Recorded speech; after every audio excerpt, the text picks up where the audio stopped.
And so he says, do you guys mind if I sit here? And I say, usually it's her. First of all, usually she's the one that's like, absolutely not, no man, you know? But she was just like effervescent for some reason on Friday. And I was like, no, you know? You were so nice, though. But you were so nice. Yeah. And to say what you said. Thank you. You were very nice. Yeah, I was like, actually, no, we're having so much fun and a boy will totally change the vibe, you know? And he just sat down anyway.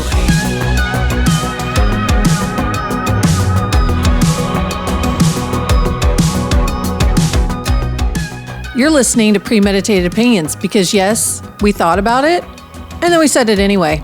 I'm Pamela. And I'm Josh, and we are two people who somehow share a brain and decided to weaponize our brains with microphones. Each week, we unpack anything, from politics and religion to carpool dread and everything in between. You know, it would really help us a lot if you followed us on Instagram and YouTube. Giving us a like and a follow is probably the best thing your thumbs will do today. We are not experts. We are just way too confident in our own opinions. With all that being said, let's get started. Welcome back to Premeditated Opinions, where I'm being joined by a lot of really awesome people, and I'm excited to introduce you all. So, today we are thrilled to be joined by Chrissie and by Ariel, two people who I've known for a good bit of years. I don't know, probably, at least 10, right? Yeah. I met Ariel when I was still at St. Andrew. I met you before 8. That, though. Yeah. Right? I think I met you at St. Andrew, but we knew of each other because we had kind of, you know? Yeah, we were in the same circles. Yeah. But and also we're having to share microphones today. It is what it is. Love us through it. But we are thrilled to be together, and we're going to basically in this episode what we're going to try and focus on a little bit is some of the unique experiences of being single in 2026, and that's something that I can't necessarily speak to, and Pamela can't either, as far as I know. And so, no, we've just. This episode really is the product of a lot of really funny conversations that I've been a part of with the two of you, and then a third woman whose name is also Krista, not my wife. But you've just done me the great service of letting me into some of the details of the experiences that you guys have, and I was like, oh my God, this has to be recorded. So here we are. So anyway, I want to give you all just a hot second to say hello and like give us something about yourself that you think it's prudent for people to know. We just love to know what you do with your lives, whatever you feel like sharing, and then whatever your current relationship status is, also whatever you feel like sharing. So why don't you kick us off, Chrissie Rivers? Okay. So my name's Chrissie Rivers. I'm just gonna come out with it, but I have been single. I dated someone last summer of 2025 for 3 or 4 months. But before that, I had been single and abstinent. Can I say that? Sure. For 13 years. I'm 47. I don't know why I always want to quantify my age, but it feels valid, you know, in the context of long-term singleness. My son was young. I was picking terrible partners. He got really sick I think he was 12 when he started having these terrible symptoms with a disorder called dystonia. And he took all my attention. It took a couple years to get a diagnosis. And so I just decided, I was picking terribly. These men were taking attention from my son. And so I then just decided to stop dating for a while I was making sure Justice got better.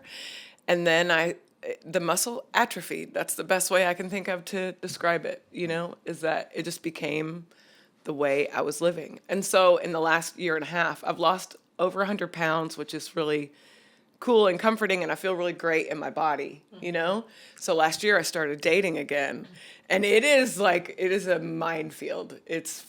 I have so many things to say about about singleness and dating and all that, but so that's me in a nutshell. Yeah, all right. Why don't you go next? Okay. So my name is Ariel Talitha, and I'll qualify. I'll say my age too. So I'm 43, and so it's very interesting being single and dating in your 40s compared to other ages. you know, especially when I talk to like people I work with who are in their like early 20s and they talk about dating. It's just very interesting. I guess some of the like my history, I've been married and divorced 3 times, and I've been officially single for 9 years, I think was my last divorce, was 9 years ago. And I've dated quite a bit off and on. It took me like 6 years to start to get back into that. But then over the last few years, I've started dating a little bit more like on and off over the last few years. And everything from online dating, dating my son's favorite YouTuber just through direct messaging. I remember that. You and I were messaging about that. I know. And then most recently, like dating a 90s rock star. Like it was just, it's just been a wild ride.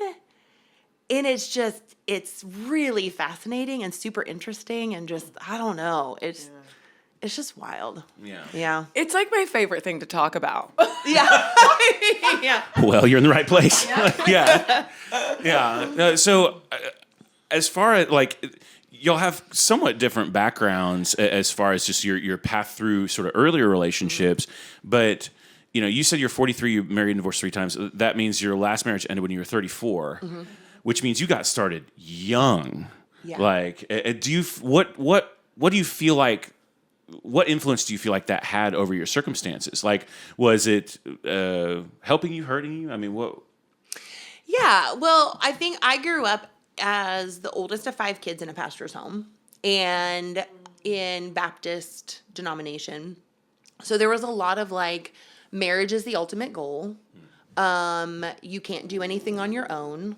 Like for me, it was like, oh, if you are going as a woman, like you need to be married to buy a house, to buy a car, to like survive. Like that was just part of like, that's just what you do. And so for me, like I got married the first time a week after I turned 20 to a youth pastor. And it was like, nothing like I thought nothing like church had promised me. You know, I mean, everything was very like, you know, if you wait till you get married to have sex, then your marriage will be perfect. So I waited till I was married to have sex, and it was not perfect. And it led to a lot of stuff of like us both having affairs and like, I mean, just a lot of these things that you just don't plan for growing up as a like perfect like pastor's kid, you know? And so then after that, it was like, It's the what do you myth do of next? Purity culture. Oh, 100%. Oh my gosh. Yeah. So yeah, it was a very, starting out that young.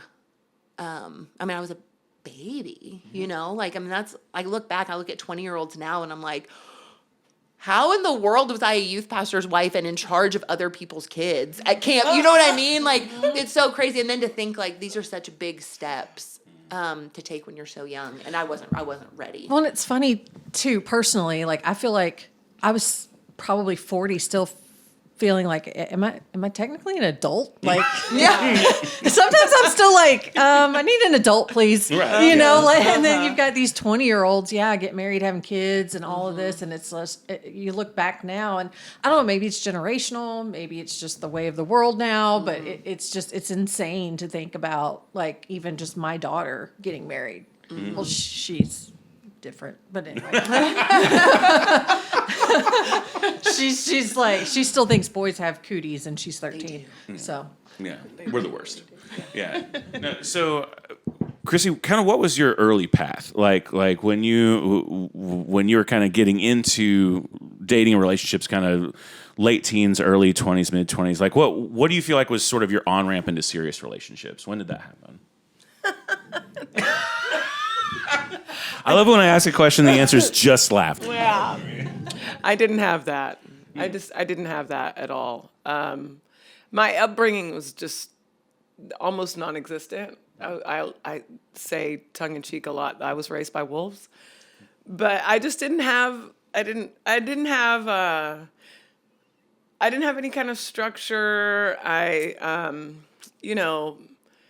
I've hung a lot on this. I'm sorry. I'm thinking as I'm like saying these things out loud, but I'm a biracial woman, but I was raised in a white family, and I have a lot of hang-ups. I've had less now, but I've had a lot of hang-ups around my race. And I think because I was raised by a white family, I found myself more attracted to white men.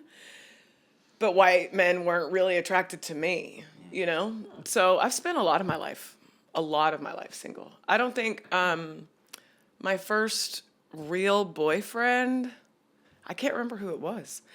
I went to rehab really young. And there was a boy that we did a lot of like smooching at the washers and dryers and treatment. And I thought of him as my first boyfriend, but I don't think he thought of me as his first girlfriend, if that makes sense, you know? And even on into like, you know, early adulthood, I got pregnant with my son at 19. I was working in gentlemen's clubs and, you know, as a young girl at 18, and that was just kind of, I had been homeless, so then I was working in gentlemen's clubs because that was like, just the obvious way of like, this is an avenue for money, you know? Oh, yeah. But in that line of work, like, there's things that happen, you know? So I got pregnant working in that environment, if everybody can infer what I'm saying. And so I was 19 and with a baby. And then there really weren't boyfriends until I guess I was like 26 when I met a man that I really like was kind of head over heels for, and I destroyed my life over that relationship. So it sounds so heavy, but you know, Well, that's life. Relationships are Yeah, heavy. I mean, yeah. yeah. It was just like, I'll do anything to keep this person because I'd never really had like a boyfriend before, and even just saying it made me feel like, you know, someone can love me. Do you feel like you didn't have a great, like, role model or model of what a healthy relationship was? For sure. Okay. For I feel sure. like a lot of us kind of came from that. Not all of Yeah. us, but several of us. It's just like, I feel like, particularly in my situation, it's like, did you really want to be together? You know? Like, you stayed together for the kids, but maybe you shouldn't have. Yes. You know? So I think a lot of us, and I don't know, maybe is it us being 80s and 90s kids or whatever, like, or 70s and 80s kids? Like, is it we grew up with Family Matters and all of those shows that were just like, oh, you know, you have to have the perfect, you know, nuclear family so that way everybody grows up with values. And but it's, you know, how many households actually looked like that? Yeah. Yeah. Well, and like I don't want to get too hung up on the purity culture of it all because that can be its whole own episode by itself. Because that was no, you're fine. That was a massive part of my life, just like it was for you. And so, like, we grew up in similar environments of like, I was not a pastor's kid, but I might as well have been. I mean, my home functioned exactly like it would have if my dad had been a pastor, which he always wanted to be his whole life, but he's an engineer. And so, Oh, darn. I know, yeah. but so, I mean, life. yeah. But he, like, I did grow up in this very staunch, very high control religious environment. And so Krista and I got married when we were both 21. And the fact that we have lasted 19 years is really miraculous. Like, to get married without a fully formed prefrontal cortex and in coming out of just a type of upbringing that is so controlled and rigid and terrible, and then to get into marriage and have some of the same realizations that you had of like, hey, we saved ourselves and we checked all the boxes and we did things right, and now we're in this, and what now? What do we do? Like, there was so much fear baked into that relationship early on that when we finally crossed over into marriage, we had absolutely no idea how to be in an actual vulnerable relationship with each other. And so in some ways, this year plus of dating that we did, it's not that it was negated or not important, but it became like less important for sure, because I felt like we hadn't really explored intimacy in some ways that would have been very helpful to us going into a real marital situation. And then thankfully, by some absolute miracle, her and I have managed to evolve the same direction for the last 19 years. And the statistics on people who get married at the age that we did, they're terrible. Like we statistically, we should not have survived that. And we did. And I think some of that was our own stubbornness. And I think some of it was just being compatible in some ways that really helped, and just growing in the same way and wanting a lot of the same things. And even now today, like it's still evolving. It's still changing. We're still growing. We're still figuring out what our relationship really is over time. And we like to say that we're writing everything in pencil. Like, you know, we're kind of reserving the right to change and grow and be better and be different. And there are some steadfast things that won't change within all of that they've just been consistent for so long. But there's plenty that we're just like, no, we want space to be able to learn within the circumstances that we're in. And so I got to believe that, like, if I were single today, and I'm so glad I'm not, but if I were single today, like I would certainly be asking completely different questions. I would be approaching relationships in a completely different way than I did the last time I was dating. And so, you know, that's where I'm really interested in what y'all have to say, because, you know, you both have had pretty unique experiences just on your path to getting where you are and trying to find the kind of companionship that you want. And I'm wondering, like, what was sort of the biggest culture shock for you when you were just like, okay, I want to do this. I want to try. I'm going to put myself out there. I'm going to go for it. I'm going to put in real effort. Or maybe you haven't even done that. I don't know. But it seems like you have from the outside looking in. But what were some culture shocks kind of early on in the process? MAGA. I'm just gonna say. Yeah. Well, that's something we've talked about quite a bit. That's something we've talked about quite a bit living in the Dallas-Fort Worth area, is when I've done dating apps as like the means to trying to find that end, you know, is like, it's an automatic. If it's conservative, it's like boop, boop, boop. Like you're no. But you go through, you get to the end of Hinge real quick, you know, like you do. And it's very hard. And so that's where I've found that the actual, any relationship dating wise that I've had in the last, what is it, like 6 years or so, or 4 years, have all been long distance. It's all been people who've lived in other states, not necessarily because I was seeking that out, but that's where more of the like connection, like the organic connection kind of came in, because it's really hard to find that here on a political standpoint. I mean, we had an issue, like an issue, not even an issue, but like what I'm about to say wasn't an issue. But I had an interaction the other night when the three of us, me and Chrissie and Krista, were all at a bar and hanging out, and this guy came up and was talking to us, and pretty instantly we knew that he was conservative, like on the far right side of conservative. And I was like, go, you're done.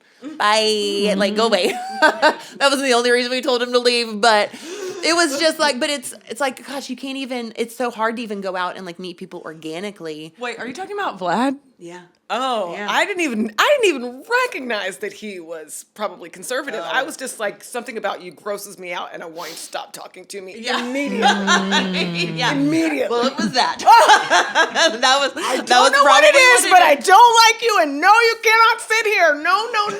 Well, and based on what I've heard and read, like, I think guys have picked up on the fact that like that's an automatic deal breaker for a lot, and so they're getting slick about how to like get around being that way. Some are just blatant, and you guys have more experience than I do, but from what I understand, it is very much I'm going to try to beat around the bush as much as I can before like kind of announcing that I'm this way. Because God forbid you should actually like learn things and change the way you actually think and believe about things. Let's just get better at pretending. Yeah. No, I'll be it's true. honest, that was one of my struggles about moving from one red state to another much redder state. You know, because I'm from Kentucky. I mean, luckily we got Andy Bashir, who's whatever you think about that. But like, I struggled for a long time after we moved here. Like, I don't think I left the house for a year. Like, I just was like terrified. And then you've got the elections and stuff going on, and I'm seeing roadside MAGA tents, and I'm just like, I'm just automatically assuming every single person does not agree with me, does not think the same way I do, all of that. I will say this too, though, because I have a sister who is 4 years younger than I am, and she is also single, and she's gorgeous, Bethany. If you've met her, oh my gosh, she's beautiful. You would meet her and see her and even know her personality and be like, how in the world are you single? Because it's like she has everything going for her. Incredible job, like just she's incredible. And she actually dates conservative. And so, but she has just the same struggles with finding somebody decent to line up with. So I don't know that it's just political or even just age, because she's in her mid to late 30s. You know, she's a good, almost, 5 to 10 years younger than us.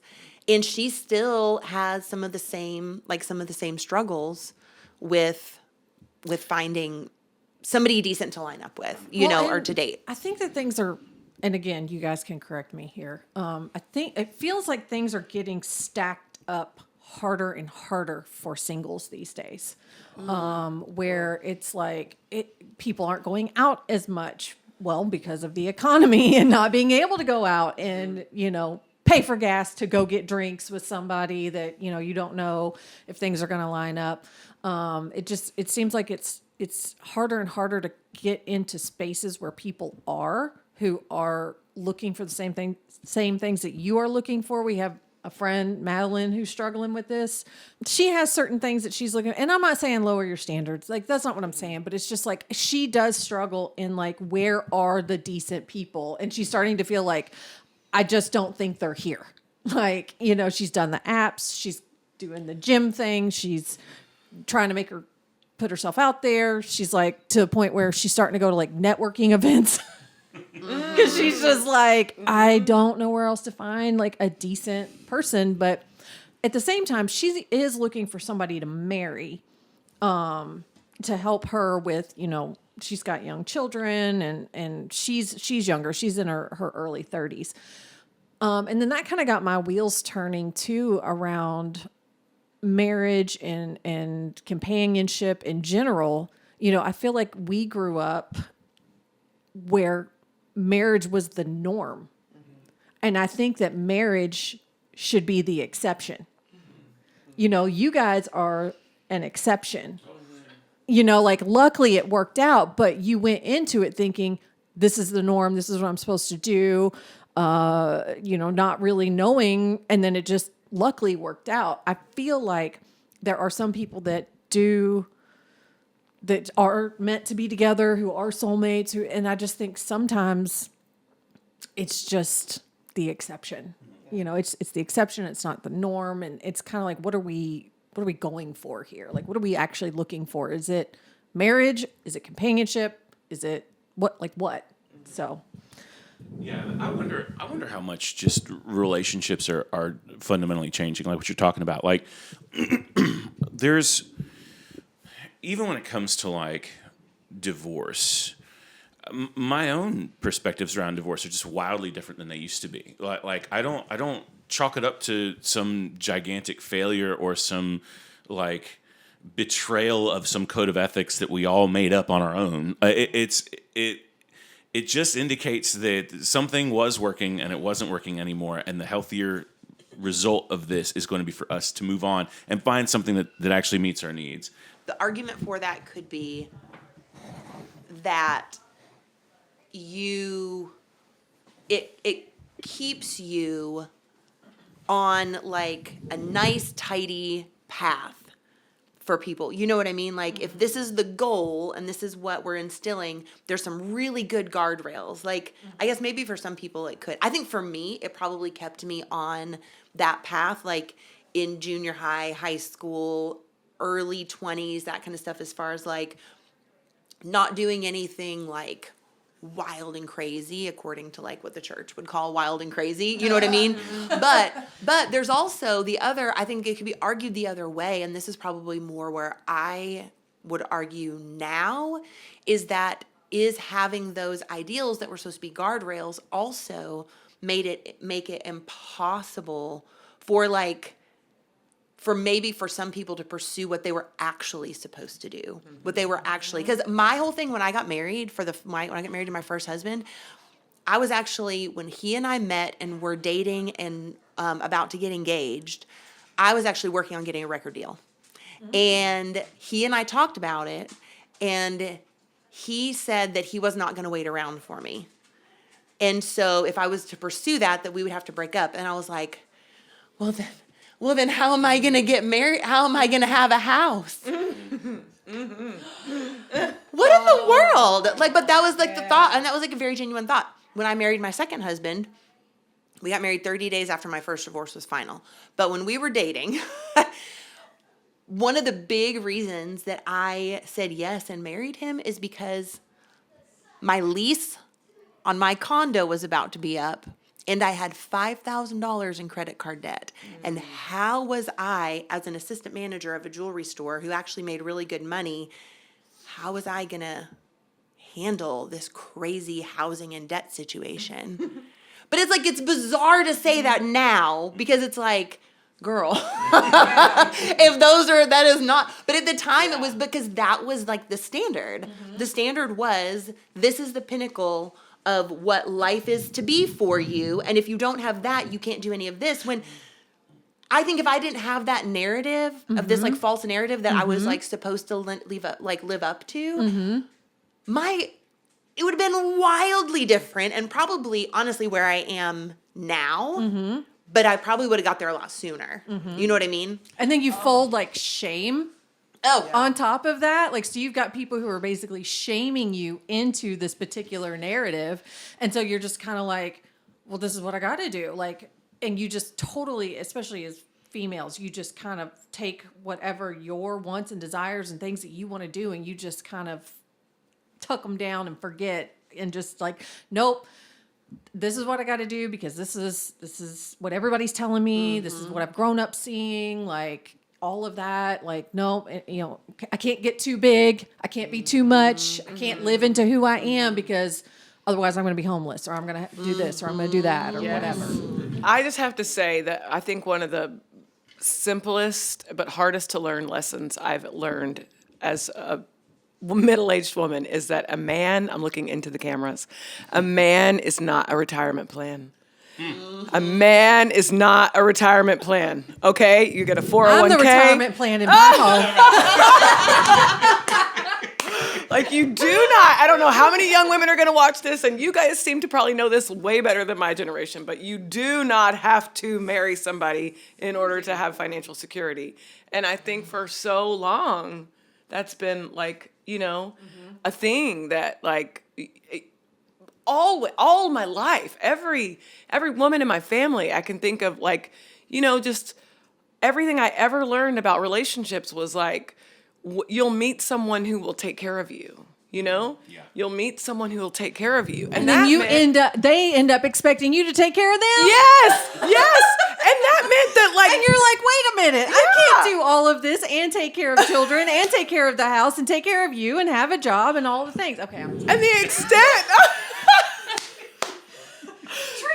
Right, I'm sorry, but the extent to which you have to be you have to mold yourself into what you think a man is going to want you to be, and how you're supposed to look, and how you're supposed to behave, and I know for me, even factoring in being of a different race was how in my mind there was something in the back of my head that's how do I mask this so that I can be whatever it is that, you know what I mean? Yeah. Someone is wanting. And it turns out all of that, bending myself into a pretzel to be the idea of what someone wants to take care of me is everything that kept me alone. Everything that, all of that behavior is everything that isolated me and made me, unable to be in a relationship. I am more comfortable in my own skin now today than I ever have been before. And I find myself in more interactions with more men in more cool circumstances. That's my cup. There's a dog. There's a dog, everybody. She's big, but she thinks she's little. Yeah, anyway, sorry. I just went off on a whole blah, blah, blah, blah, blah, you know what I mean? But, I think you will change people's lives to hear that. Like, seriously. Because man, I cannot even remotely speak from either of y'all's experiences. I can barely speak for my own experiences as dating as a grown-up because I wasn't a grown-up. The place I was at in life was not grown up. It just wasn't. And so, I mean, to your point, like I turned 40 last year and I'm still like, am I grown now? Like it really is something I think about. And Should I be trusted with a mortgage? right, yeah. Y'all approve this loan? Yeah. Have you met me? Like I remember I've made this joke on the podcast before, but I've said often, like, you know, Krista and I we're two artistic types, and so you know I'm a little more numbers driven than she is, but even me I lean more creative than numerical, and so most of our personal finances are kind of vibes. Like it's like yeah we could probably do that, right? We make enough money. Don't we make enough money? But and even with kids, it's like, wait a minute, I don't remember signing up to feed somebody 3 times a day. I can barely feed myself. yeah, when you realize how much teenage boys eat, you really do start thinking, yeah, you know? yeah, we're living in fear. But no, I wonder what your experiences have been. So obviously, dating apps are the forefront of what a lot of people are using to meet people, and I would love to hear a little bit of your experiences on those apps. And obviously, I mean, there's plenty that's broken. We know this. This is well documented. There's plenty that's broken. I'm wondering if you've had. I want to hear about the broken experiences. I'm wondering if you've had any positive ones mixed in with the broken ones. Oh, okay. Well, no, that's a great question. Okay, so I've talked to Chrissie and Krista about this in our group chat before, but I have a theory about men on dating apps. There are 3 things. There are 3 possible options or 3 possible categories that a man on a dating app can fit into. But if he is on a dating app, he is not all 3 of these things. He can be 2 of these things, but he cannot be all 3. That is good looking, attractive, have his life together, and single. So, and the reason I say that is because more times, and this is just from our own experience, I may be completely wrong about this, but from our experience and all the pictures and conversations and drives home, like voice memos on drives home from a date, we're like, let me tell you what just happened. This is just the, yeah. This is just the little bit of data, is because if she sends me a picture of a hot guy from a dating app, I'm like, he's on parole or something. Like, there's no way. Or you find out later he's not single. Or you find a guy who really has a great job and is really wanting a relationship and probably would treat you really well.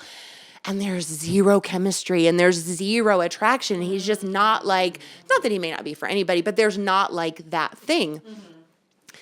I also feel like that any decent man that is good looking, has his life together, and is single could literally just walk into any room and announce, I'm single and looking for somebody to date. And there would be 5 lovely women who are single and ready to date. So it's very the decent man to decent woman ratio is very off, I feel like. And again, this is all just my opinion. And all just from having, at least 10 plus single friends who all have incredible jobs, who all own houses, who all kill it at raising their kids and balancing friendships and all of these things, take care of their families, take care of their aging parents, like all of these things that any man would be like, needs to kiss the ground that they walk on. And they just get fumbled all the time by just these jokers that are just like, it's just not, I don't know. I just feel like the ratio is so off. And that's where like the dating app stuff, like I've sworn it off. I won't do it anymore. I've given it chances over and over and over and over again. And I've not done well because I feel like if there is any good guy on there, or if there is any guy that like, I say good guy, I don't want to say like everyone who's on a dating app is like a bad person. That's not what I mean. But if there is anybody that's like, it's going to go where like we want it to go, they're swooped up so quick because I do just feel like there's a lot of really great women out there. Now, if you had a single guy on here talking about his experience on dating apps, it's probably completely different than what I just described. And he's probably going to talk about all the crazy girls. And I'm sure that there are out there. I'm just saying I have at least 10 to 15 middle-aged, 30s and 40s single women that I know that are just like God's gift to this planet, that they just, every single one of them, like, can't find, like, anyone to like meet that same like level with them. Okay, so I agree with most of what she just said, but we have had a disagreement about like I don't know I don't know that I think it's as easy for men as sometimes we think it is, like even in the conversation around, first of all, wait, I don't know which thought I want to have first. They're all converging at the same time. I'll just talk about Friday night. This creepy guy is like, comes up and he says, do you mind if I sit here? And like, there's plenty of other places to sit, first of all. And he had been really creepily like staring at us. You know what I mean? Yeah. And it was just, everything about him was like, oh, he's going to come over here. And when he does, like, ugh, And so he says, do you guys mind if I sit here? And I say, usually it's her. First of all, usually she's the one that's like, absolutely not, no man, but she was just like effervescent for some reason on Friday. And I was like, no, You were so nice, though. But you were so nice. Yeah. And to say what you said. Thank you. you. Were very nice. Yeah, I was like, actually, no, we're having so much fun and a boy will totally change the vibe, And he just sat down anyway. And then I got really ragey about it. But I'm only mentioning that because I was telling some guys about it at church today, and one of our friends like made this staunch point about how hard it is for men to approach women in public. And I agree with that completely. Like, I can't imagine what it would be like if the roles were reversed. I don't know what it would be like to have to be the one to approach guys. And like, especially the way women are. You know what I mean? Like the way we were all kind of like, no, And we're all striking. I'm just going to say it. Like, we're all striking and like, I think we all can give off, like, intimidating vibes. Yeah. Like, yes. all three of us. I know all three of you very personally, and yes, can confirm that is the vibes you would give off. But that's almost why, too, it was a little like, you audacious little person, Yeah. Like, what are you, why? He was very insistent. And then he started to, like, gush over, like, I'm ignoring him, right? Like, these two are kind of giggling at, the ridiculousness of this man. But I am getting more and more angry, the longer he sits there. And so I turned to watch the karaoke singers. Like, I'm just going to focus my attention. It's fine, It's a conversation in my head. I'm getting madder and madder. But my head is like, it's fine. Just chill out. Just don't be cool. Don't be a bee, And it's driving him insane that I'm not paying attention to him, Oh. And so then he's got to go, you really are so beautiful. And that, believe it or not, that's when I lost it. It was like the manipulation of you person right now. Like, I'm hollering at other big men across the bar, like, I hate this guy. Somebody come get him. Yeah. You know what I mean? Yeah. It was outrageous. And I ended up leaving. I like got my purse and I went outside because I was like, I think I'm going to go home. And luckily she went and got a tattoo and everything. But yeah. I was like, I'm going to get a tattoo. Come with me next door.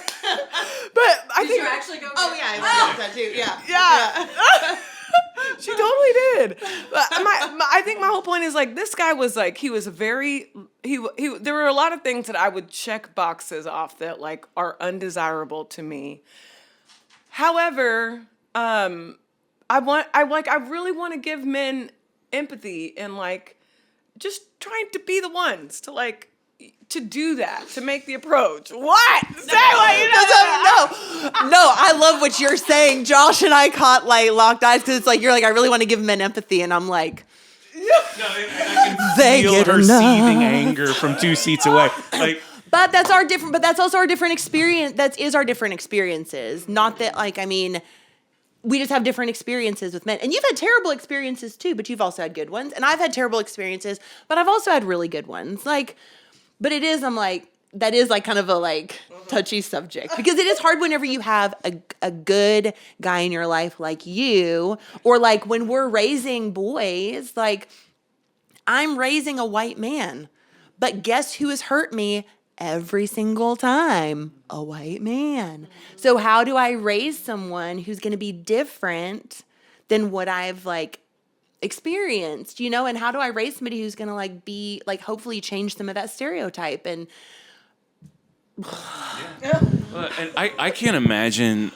I can't imagine entering in, and I have zero plans to do this whatsoever. So I think I'm fine. But I can't imagine like chasing after any sort of dating or relationship at this point, largely because of what you've talked about. Because part of my experience, and I bet I know who you talked to this morning who had that opinion. I'll leave his name out of it, but I actually, as somebody who has worked and continues to work to be the right kind of influential male figure, white, straight, cisgender male figure within a society where largely that's the archetype that makes up the villain.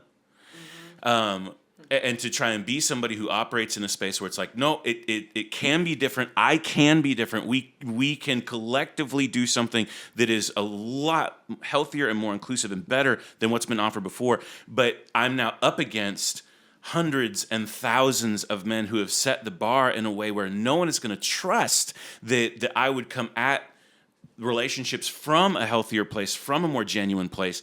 And so then I'm now fighting against all of this history that I'm not personally responsible for, but have to take accountability for, because now I'm a representation of this demographic that has been that big source of hurt. And now I'm having to figure out how to try and, I mean, I hate the word convince, but in many ways that's what it is. I'm trying to convince people that no, it doesn't have to be that way. There can be exceptions to the rule. Can I show you? Will you give me a chance to show you that exception? And I'm not in a place where I have to make those kinds of efforts really. But at the same time, like I could see how a genuinely good, well-meaning, white, straight, cisgender male would really have his back against the wall. And Josh, what you are describing to me, all I can think as you're saying all of that is that is a lot of what it's like actually to be Black. Like there's a lot of I don't know if you've ever. Well, you couldn't have noticed this. You're not Black, but I'm not Black. but there is a thing that happens like in the Black community where you'll hear Black people say like we're not a monolith. You know what I mean?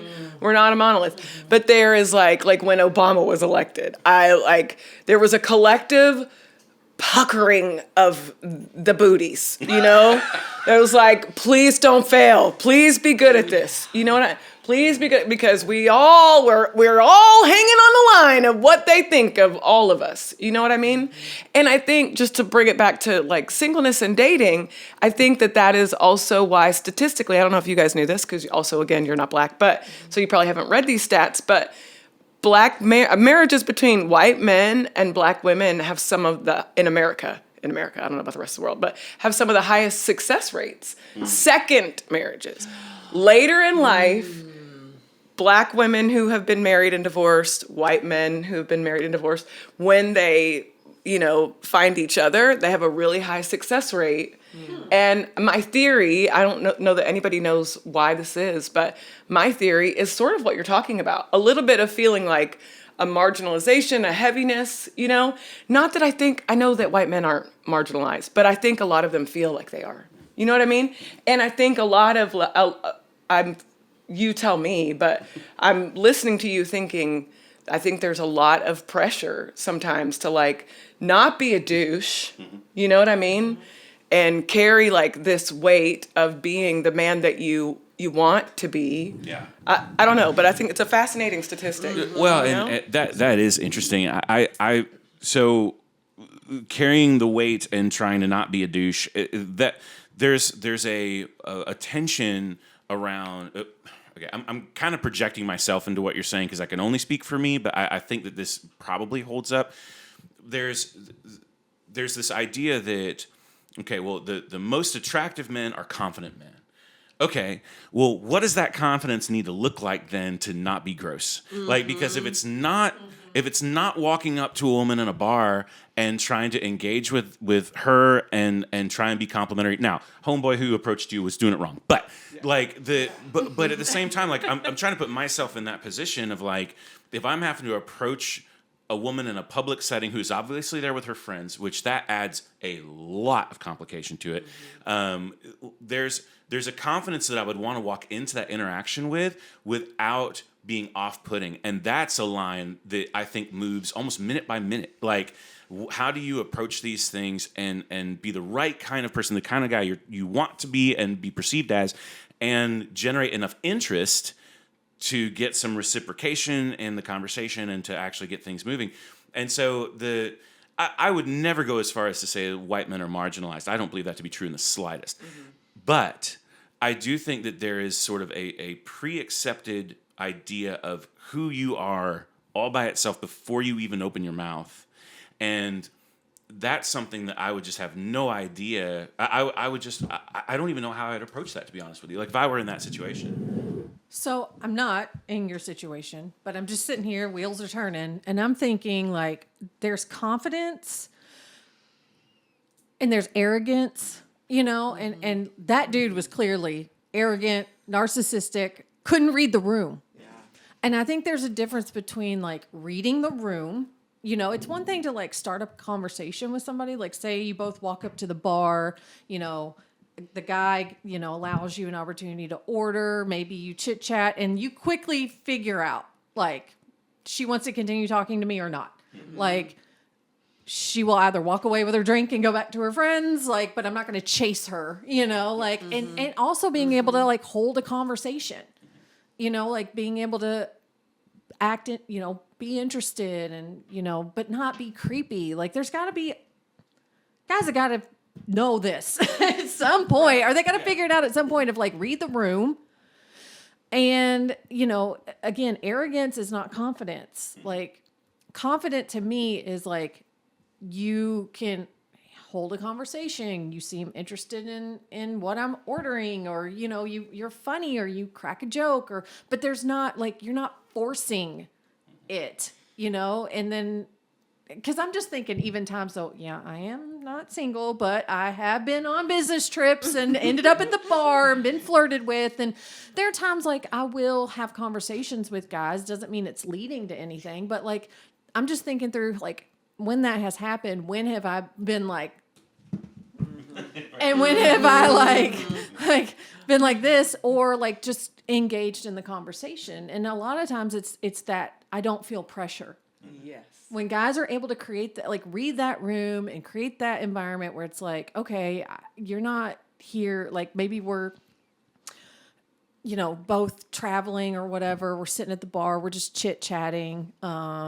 You know, we're cracking jokes with the bartender, you know, like just stuff like that. Like, why is that so difficult? Like, is it just guys don't know how to have conversations? Like, to me, like that's the ultimate icebreaker, is just giving space and then figuring out, okay, is this gonna work or not? No, okay, then I don't know. Well, because like to me, like when you were describing what happened on Friday, there was such a clear move in my head that he could have gone with. It's not even a quote unquote move. It's just a choice that he could have rolled with that would have been both flattering and been what the group wanted, and that is, oh hey, sorry, my timing's rough. I'll tell you what, next round for the 3 of you's on me. I'm gonna have him put it on my tab, and if you guys change your mind, I'm gonna hang out over here. You know, and like that's a million times better than him just trying to force himself into the situation. So. I'm hearing a new podcast. Okay. We're going to teach men how to date. Okay. Oh my God. I I have so many things to say about that, and I'm just like, I have more to say after you say this thing, but oh my God. Like, Yeah. okay, like, I don't hate this idea. Like I'm kind because of I'm sitting here thinking like, okay, there's got to be a way to do this. I mean, right now, I'm thinking another LLC also. We're always coming up with business ideas. Okay, so what I'm thinking is like and this is going to sound douchey at first, just hang in there with me. It's like an exclusive club where you apply or whatever. I don't know. There's some vetting thing where it's like, okay, we got to make sure that you're not married, that you are actually looking for someone, that you know how to that you have conversation skills, that, you know, you are mid to well attractive. I don't know, somewhere you pass some sort of test. Maybe it's a panel. I don't know, but and being able to actually create a space of like, hey, here's a great pool of people, like, and then, you know, I don't know. And maybe this already exists, but I'm trying to think of a way to basically create an app in real life. You know? Okay, so I'm into that whole idea, by the way. Okay, and yeah.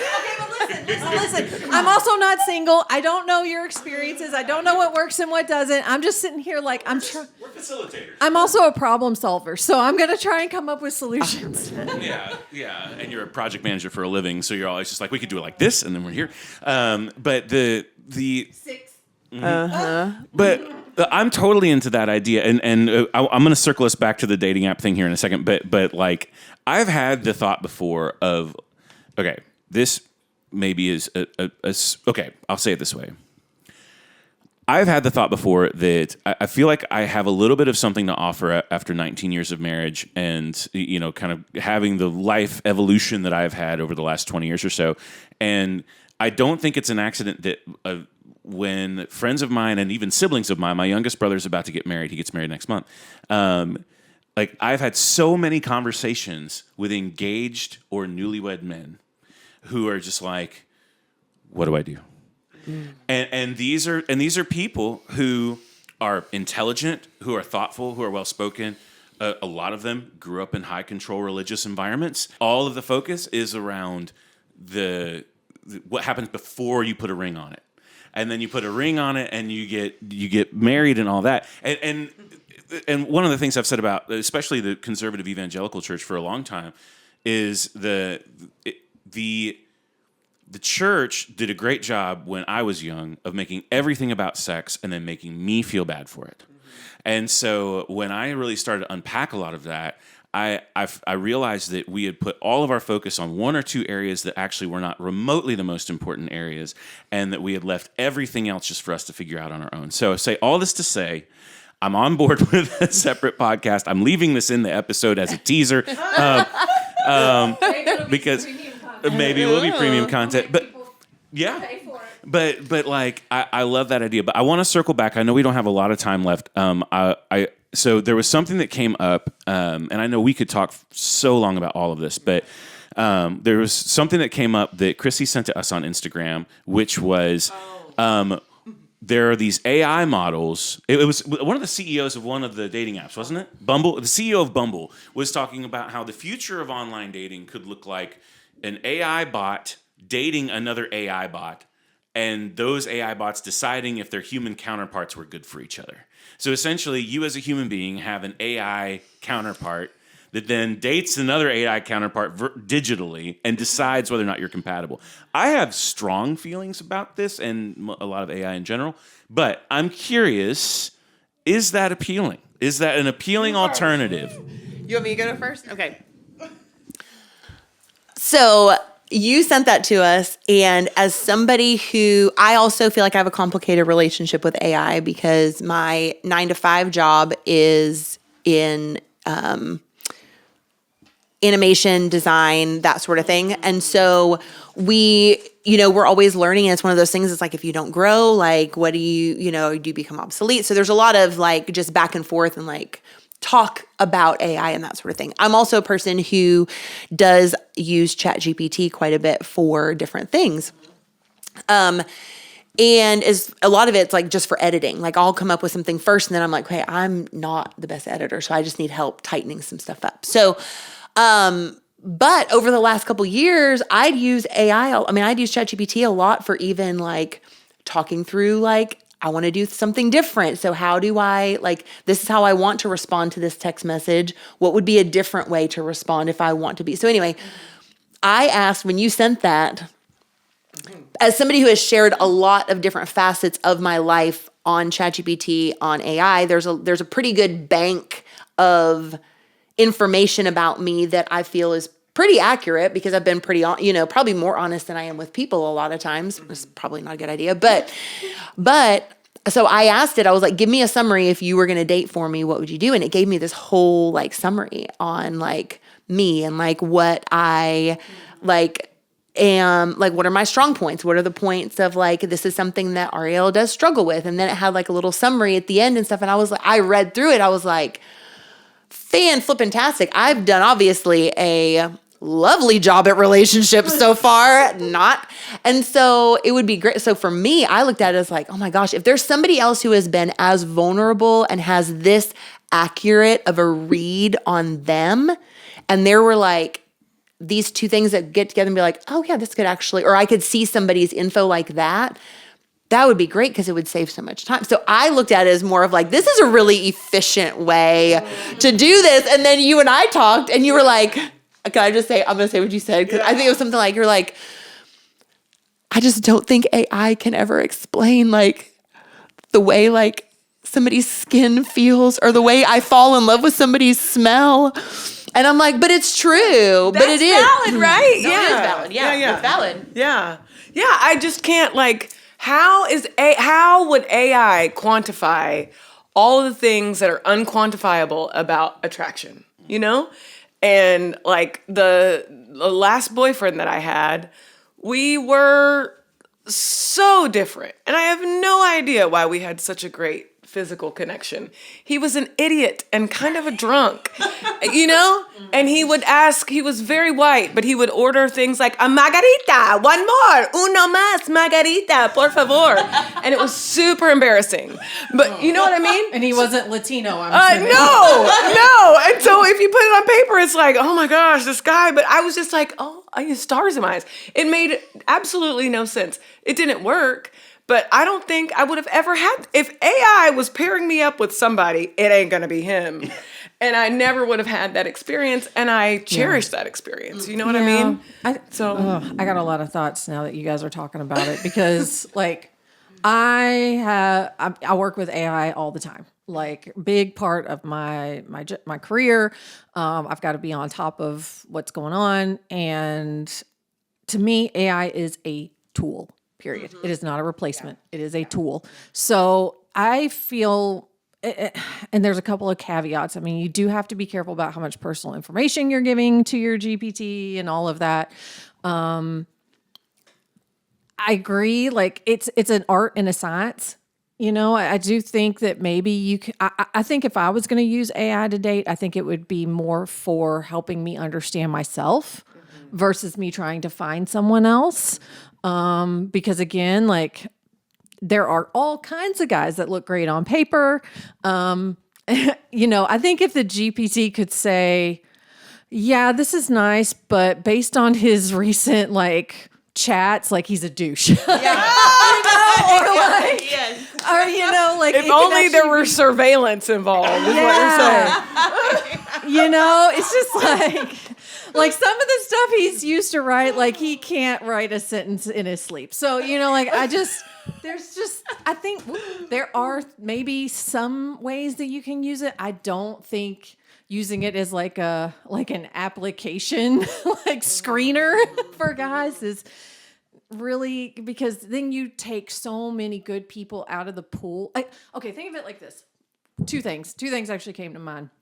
One, think about how many times you start a chat and how long it takes you to finally get the results that you want. You know, it can take you a while of like adjusting. And even then, like sometimes you finally get that email, you copy and paste it, and you're still making changes to it. So there's that. Let's say you used it for shopping for a house. You know, you're going to put all the things in there that you want, but then you're going to sift out all the things that could still work, but may not necessarily check all those boxes. And you could miss out on a really great guy because you said that you wanted a pool. Like, I don't know. Yes, You know what I mean? Yeah. Okay, you guys know? Do y'all know the what's his name? Ryan Serhant on Netflix. Yeah. The like he's like a realtor in New York. Yeah. He posted a TikTok one day about a deal that he was doing. He does all these like $1 million deals, millions and millions and millions of dollars in real estate, and he had a penthouse or something that was worth millions that they were closing on, but the buyer and the seller both were using AI to get the best deal. And AI, because AI is so conditioned to tell you what you want to hear, told the buyer, it's priced wrong. You know what I mean? Talk them down. Told the seller, talk them up. Deal fell apart because no one could come together on what the right price would be because AI was navigating it all. And just thinking about that in the world of dating, you know what I mean? Like, I would have loved to have known that last summer's guy was, an alcoholic who was going to break my heart. But at the same time, I really do cherish that experience. I can't imagine. You know what I mean? It does take away from the human experience. Like, I know, trust me, I'm not trying to put myself in your shoes, but there are times when I think it is important that you date certain people so that way it helps you fine tune the person that you are looking for and the things that you're willing to compromise on and not compromise on. And AI is just one, it's not there, and I just don't think it should be used for that. So yeah, and like I totally see how you, Ariel, have like poured yourself more into chat and have sort of practiced some vulnerability with it and things like that. And lovingly, I think it's adorable that you think a man has the same capabilities. I am not sure that we're up to that task. I think I'm a decently self-aware human, and even I would be. I think for me, part of what would make me reserved in those interactions with AI is the fact that I don't really want a digital model of myself on the internet entirely. Like I try and lean away from that. But I also hear what you're saying. I hear the logic in, maybe since I have poured myself into this, and if he has done the same, then maybe we check for that compatibility before we spend a bunch of time and money and effort doing something that doesn't go anywhere. I totally see that logic. I'm not sure that men are up to the task of communicating well with a tool like that in a way that would actually be helpful down the road. But I could be wrong. But that takes a lot of self-awareness, and not a lot of guys are willing to even admit to themselves their flaws and the things that they struggle with. So again, use AI to help you be a better interview candidate, but not necessarily I think things start to get messy when you're involving feelings and things like that. Yeah. Well, I know that we have a hard stop today. I want to be respectful of that time, but please come back. Let's do this again, and we'll carve out some time where we can really deep dive a couple more things. I've very much enjoyed this and have learned things in sitting here. And one of the biggest things is that I'm so glad I'm not single. But also to any decent single men who are non-MAGA and believe in women's rights, especially around healthcare and things like that. Here's two fantastic single women. However, the application process to getting their contact info goes through Pamela and I. So if you're interested in meeting either one of these two, we would love to introduce you, but you will be vetted. So, yeah, just know that up front. But I am going to stop us, not because I want to, because I know we have a hard stop today. I want to respect that. But we will do this again. Please hit the subscribe button on YouTube. That's so helpful to us. We're also over on Substack. That's the best possible place to engage with our content. You can also find us on Instagram, on Facebook, just kind of keep up with what we're doing. But again, Substack's the place to be. We would love to have you over there. Thank you so much for letting all 4 of us in your ear holes. Yeah. We are so very grateful. This has been a lot of fun. We are going to do it again. And for now, we'll see you in a couple of weeks. Well, that's it for Premeditated Opinions, where the thoughts were fully baked and only mildly regrettable. If you enjoyed today's episode, congrats on having truly excellent taste in podcasts and opinions. Following us on YouTube and Instagram is a quick and easy way to support us. So if you liked literally anything about today's episode, please like and subscribe.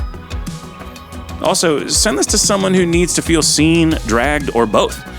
We'll be back next week with more unsolicited insight and emotionally responsible spiraling.